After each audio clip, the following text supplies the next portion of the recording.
ನಮಸ್ಕಾರ. ಚಿನ್ನ, ಬೆಳ್ಳಿ ಬೆಲೆಗಳು ಇದ್ದಕ್ಕಿದ್ದಂತೆ ಮೇಲೆ ಕೆಳಗೆ ಹೋಗುವುದನ್ನ ಎಲ್ಲರೂ ಗಮನಿಸಿರಬಹುದು ಅಲ್ವಾ? ಆದ್ರೆ ಇದು ಸುಮ್ನೆ ಮಾರುಕಟ್ಟೆಯ ಆಟ ಅಂತ ಅಂದ್ಕೋಬೇಡಿ. ಇದರ ಹಿಂದೆ ಒಂದು ದೊಡ್ಡ ಕಥೆನೇ ಇದೆ.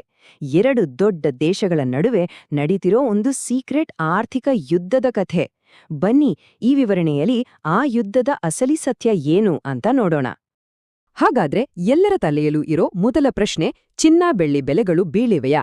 ಉತ್ತರ ಹೌದು, ಬೀಳ್ಬಹುದು. ಯಾಕಂದ್ರೆ ವಿಶ್ವದ ಆರ್ಥಿಕ ದೈತ್ಯ ಅಮೆರಿಕ ಈ ಲೋಹಗಳ ಬೆಲೆಗಳನ್ನ ಕಂಟ್ರೋಲಲ್ಲಿಡೋಕೆ ಶತಾಯಗತಾಯ ಪ್ರಯತ್ನ ಮಾಡ್ತಿದೆ. ಆದ್ರೆ ಯಾಕೆ? ಅದಕ್ಕೆ ಕಾರಣವೇ ಈ ಆರ್ಥಿಕ ಯುದ್ಧ. ಈ ಇಡೀ ಆರ್ಥಿಕ ಸಂಘರ್ಷವನ್ನ ಅರ್ಥ ಮಾಡ್ಕೊಳ್ಳಕ್ಕೆ ನಾವು ಈ 6 ಪಾಯಿಂಟ್ಸ್ ಮೂಲಕ ಹೋಗೋಣ.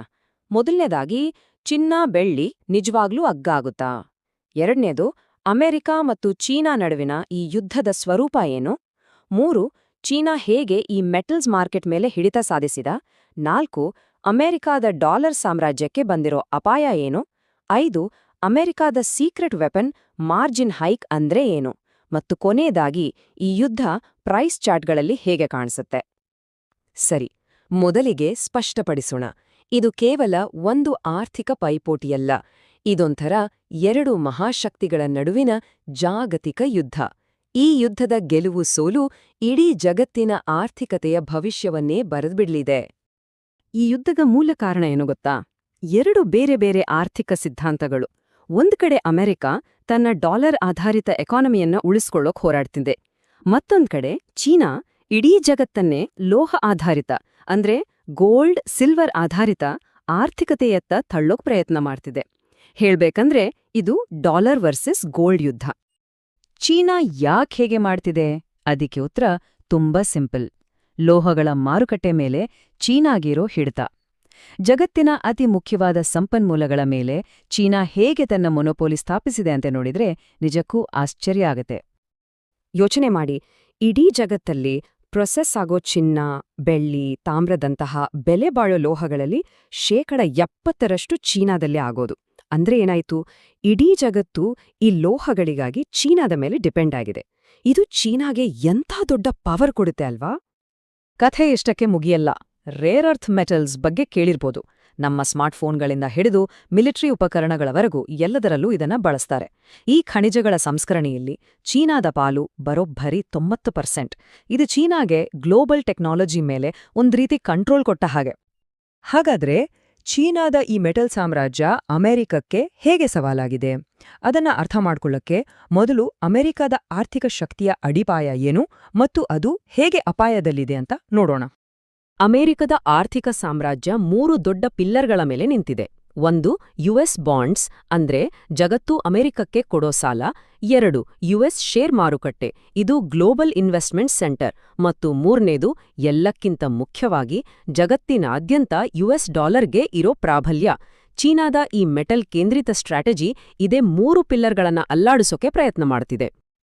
ಒಂದು ವೇಳೆ ಜಗತ್ತಿನ ದೊಡ್ಡ ದೊಡ್ಡ ಹೂಡಿಕೆದಾರರು ಮತ್ತು ದೇಶಗಳು ತಮ್ಮ ಹಣವನ್ನ ಡಾಲರ್ನಿಂದ ತೆಗೆದು ಚಿನ್ನ, ಬೆಳ್ಳಿಯಂತಹ ಲೋಹಗಳಲ್ಲಿ ಹಾಕೋಕೆ ಶುರು ಮಾಡಿದ್ರೆ ಏನಾಗಬಹುದು? ಅಮೆರಿಕದ ಆರ್ಥಿಕತೆಯ ಅಡಿಪಾಯವೇ ಕುಸಿದು ಹೋಗಬಹುದು.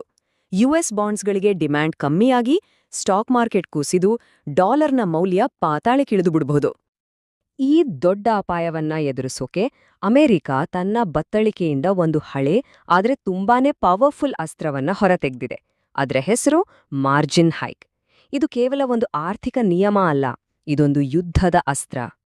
ಹಾಗಿದ್ರೆ ಏನಿದು ಮಾರ್ಜಿನ್ ಹೈಕ್? ತುಂಬಾ ಸಿಂಪಲ್ ಆಗಿ ಹೇಳ್ತೀನಿ ಕೇಳಿ. ಅಂದ್ಕೊಳ್ಳಿ, 1 ಲಕ್ಷ ರೂಪಾಯಿ ಮೌಲ್ಯದ ಚಿನ್ನ ಕೊಂಡ್ಕೊಳ್ಳೋಕೆ ನೀವು ಮೊದಲು ಕೇವಲ 10,000 ರೂಪಾಯಿ ಡೌನ್ ಪೇಮೆಂಟ್ ಕಟ್ಟಿದ್ರೆ ಸಾಕಿತ್ತು. ಆದ್ರೆ ಮಾರ್ಜಿನ್ ಹೈಕ್ ಆದ್ಮೇಲೆ ಅದೇ 1 ಲಕ್ಷದ ಚಿನ್ನಕ್ಕೆ ಈಗ 20,000 ಕಟ್ಟಬೇಕಾಗುತ್ತೆ. ನೋಡಿ, ಇದರಿಂದ ಚಿನ್ನದಲ್ಲಿ ಇನ್ವೆಸ್ಟ್ ಮಾಡೋದು ಸಡನ್ ಆಗಿ ದುಬಾರಿಯಾಗ್ಬಿಡುತ್ತೆ. ಆಗ ಎಷ್ಟೋ ಜನ ತಮ್ಮ ಹೂಡಿಕೆಯನ್ನ ಮಾರಿಬಿಡಬೇಕಾದ ಪರಿಸ್ಥಿತಿ ಬರುತ್ತೆ. ಇದು ಏನೂ ಹೊಸ ತಂತ್ರ ಅಲ್ಲ. ಅಮೆರಿಕ ಈ ಅಸ್ತ್ರವನ್ನ ಹಿಂದೆ ಕೂಡ ಯಶಸ್ವಿಯಾಗಿ ಬಳಸಿದೆ. 1980 ಮತ್ತು 2011ರಲ್ಲಿ ಬೆಳ್ಳಿಯ ಬೆಲೆಗಳನ್ನ ಕಂಟ್ರೋಲ್ ಮಾಡೋಕೆ ಇದೇ ಮಾರ್ಜಿನ್ ಹೈಕ್ ಅನ್ನೇ ಬಳಸಲಾಗಿತ್ತು. ಈಗ ಡಿಸೆಂಬರ್ 2023ರಲ್ಲಿ ಮೆಟಲ್ಸ್ ಬೆಲೆಗಳು ಮತ್ತೆ ಏರಲು ಶುರುವಾದಾಗ ಅಮೆರಿಕ ತನ್ನ ಹಳೆಯ ಅಸ್ತ್ರವನ್ನೇ ಮತ್ತೊಮ್ಮೆ ಪ್ರಯೋಗಿಸಿದೆ. ಇತ್ತೀಚಿನ ಘಟನೆ ಇದರ ಪವರ್ ಎಷ್ಟಿದೆ ಅಂತ ತೋರಿಸುತ್ತೆ. ಡಿಸೆಂಬರ್ 29ನೇ ತಾರೀಕು ಅಮೆರಿಕದ ಪ್ರಮುಖ ಮಾರುಕಟ್ಟೆ ಸಿಎಂಇ ಮಾರ್ಜಿನನ್ನ 25% ಹೆಚ್ಚಿಸಿತು. ಇದರ ಪರಿಣಾಮ ಜಸ್ಟ್ 1 ಗಂಟೆಯೊಳಗೆ ಬೆಳ್ಳಿಯ ಬೆಲೆ 12ರಿಂದ 15% ಕುಸಿಯಿತು. ಇದು ಹೂಡಿಕೆದಾರರಲ್ಲಿ ಒಂದು ರೀತಿ ಪ್ಯಾನಿಕ್ ಸೃಷ್ಟಿಸಿತು. ಅದಾದ 2 ದಿನಕ್ಕೆ ಡಿಸೆಂಬರ್ 31ರಂದು ಮಾರ್ಜಿನನ್ನ ಮತ್ತೊಮ್ಮೆ ಹೆಚ್ಚಿಸಲಾಯಿತು. ಇದು ಮಾರುಕಟ್ಟೆಯ ಮೇಲೆ ಇನ್ನಷ್ಟು ಒತ್ತಡ ಹಾಕಿತು. ಹಾಗಾದ್ರೆ ಈ ಎಲ್ಲ ಘಟನೆಗಳನ್ನ ಒಟ್ಟಿಗೆ ಸೇರಿಸಿ ನೋಡಿದಾಗ ನಮ್ಗೆ ಏನರ್ಥ ಆಗುತ್ತೆ? ಚಿನ್ನ ಮತ್ತು ಬೆಳ್ಳಿಯ ಪ್ರೈಸ್ ಚಾರ್ಟ್ಗಳು ಕೇವಲ ಅಂಕಿಅಂಶಗಳಲ್ಲ, ಅವು ಜಾಗತಿಕ ಶಕ್ತಿ ಸಂಘರ್ಷದ ಕತೆ ಹೇಳೋ ಯುದ್ಧಭೂಮಿಗಳು. ಹಾಗಾಗಿ ಬೆಲೆಗಳಲ್ಲಿ ಆಗೋ ಹಠಾತ್ ಏರಿಳಿತಗಳು ಕೇವಲ ಮಾರುಕಟ್ಟೆಯ ಅನಿಶ್ಚಿತತೆಯಿಂದ ಆಗೋದಲ್ಲ, ಬದಲಾಗಿ ಅವು ಅಮೆರಿಕ ಮತ್ತು ಚೀನಾದ ನಡುವಿನ ನೇರ ಆರ್ಥಿಕ ಯುದ್ಧದ ಪರಿಣಾಮ. ಈ ಪ್ರೈಸ್ ಚಾರ್ಟ್ಗಳು ಆ ಯುದ್ಧದ ಸ್ಕೋರ್ ಬೋರ್ಡ್ ಇದ್ದ ಹಾಗೆ, ಅಲ್ಲಿ ಯಾರು ಗೆಲ್ತಿದ್ದಾರೆ ಮತ್ತು ಯಾರು ಸೋಲ್ತಿದ್ದಾರೆ ಅನ್ನೋದನ್ನ ನಾವು ನೋಡಬಹುದು. ಸೊ ಮುಂದಿನ ಸಾರಿ ಚಿನ್ನ ಅಥವಾ ಬೆಳ್ಳಿಯ ಬೆಲೆ ಚಾರ್ಟ್ ನೋಡಿದಾಗ ಕೇವಲ ನಂಬರ್ಗಳನ್ನ ನೋಡಬೇಡಿ, ಆ ನಂಬರ್ಗಳ ಹಿಂದೆ ಅಡಗಿರೋ ಅಮೆರಿಕ ಮತ್ತು ಚೀನಾದ ನಡುವಿನ ಆರ್ಥಿಕ ಯುದ್ಧವನ್ನ ಗಮನಿಸಿ. ಯಾಕಂದ್ರೆ ಆ ಯುದ್ಧದ ಫಲಿತಾಂಶ ನಮ್ಮೆಲ್ಲರ ಜೇಬಿನ ಮೇಲೂ ಪರಿಣಾಮ ಬೀರಬಹುದು. Star Hindis, your digital ecosystem perfectly across India and globally in all languages.